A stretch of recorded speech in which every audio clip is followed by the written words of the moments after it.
beauty of His love that loves the brokenness. Tuesday of the second week of Advent, reflection. My dear friends, He came to the world not to choose the qualified, but to qualify the unqualified. It's beautiful why He came here. He came in search of the patient. He came in search of the lost. He came in search of the brokenness, the broken. That's exactly why the magnanimity of His love.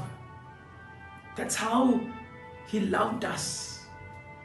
That's the meaning of incarnation, Nativity or Christmas. So if you want to have that love, if you want to own that love, if you want to heal your brokenness, exactly there is a part that you should play. Because He has given us something. He has given us the free will, a choice, without which there is no love. There is no persuasion in love. There is no program in love. You cannot program, then you become a robot. That's exactly why He has given you a personal choice. So in that personal choice, of course you are being biased by a lot of lies, deceived by lot of cheatings. That's why exactly what happened to Adam and Eve when they were cheated by Satan.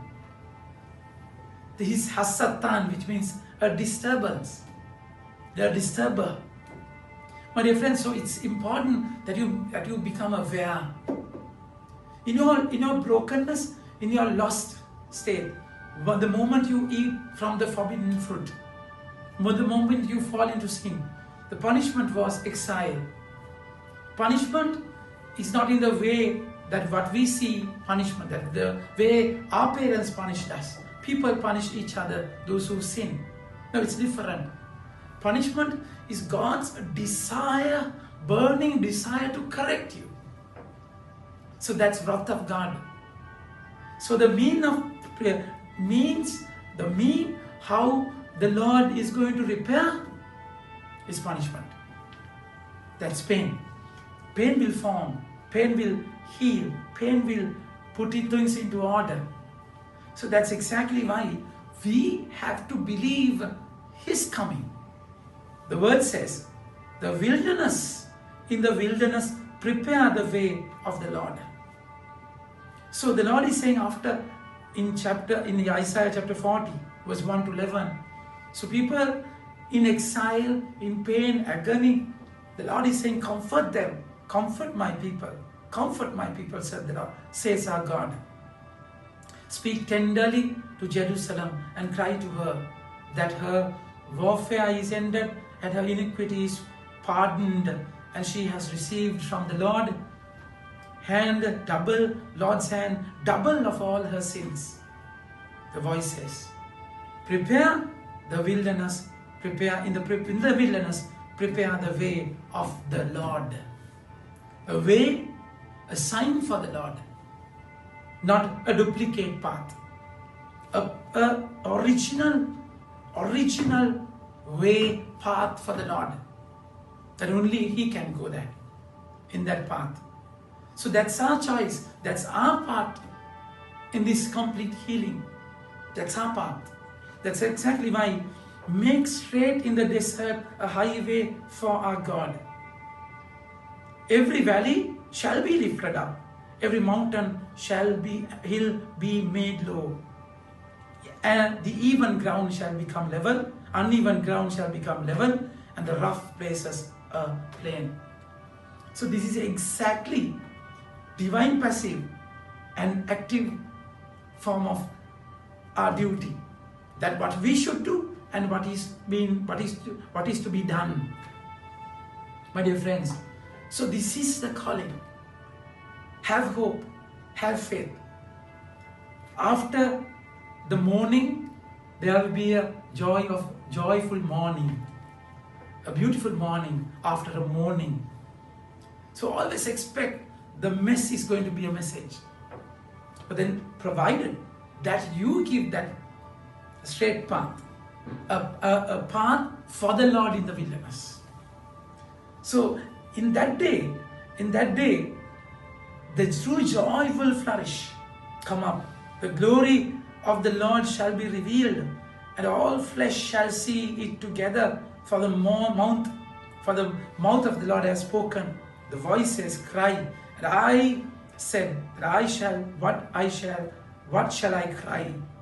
All flesh. So that's exactly, the grass withers, the flowers fades, but the word of our God will stand forever. My dear friends, so it's beautiful.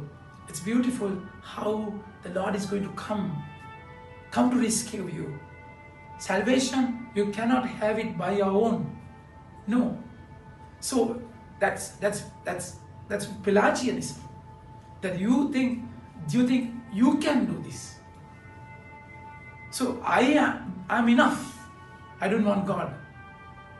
So that's the problem of Pelagianism, where my strength is enough, my dear friends.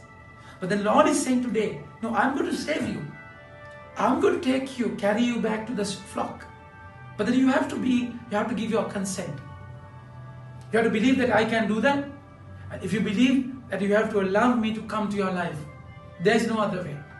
So in the gospel beautifully speaks about the lost sheep, the lost concept of lost sheep. My dear friends, sheep has security in the flock. The only defense mechanism is the flock. The moment you are separated, you are vulnerable, you are in danger. The wolves, how the beasts attack the flock, they want to separate a person, one sheep. So that's how they can devour it, they can crush it, they can grab it or catch it. So remember, this particular sheep is lost. The word says, what do you think? If a man has 100 sheep and one of them has gone astray, does he not leave the 99 on the mountains and go in search of the one that went astray? So this is the mind of God. This is why he came here. Why he came here. The whole world is lost, isn't it?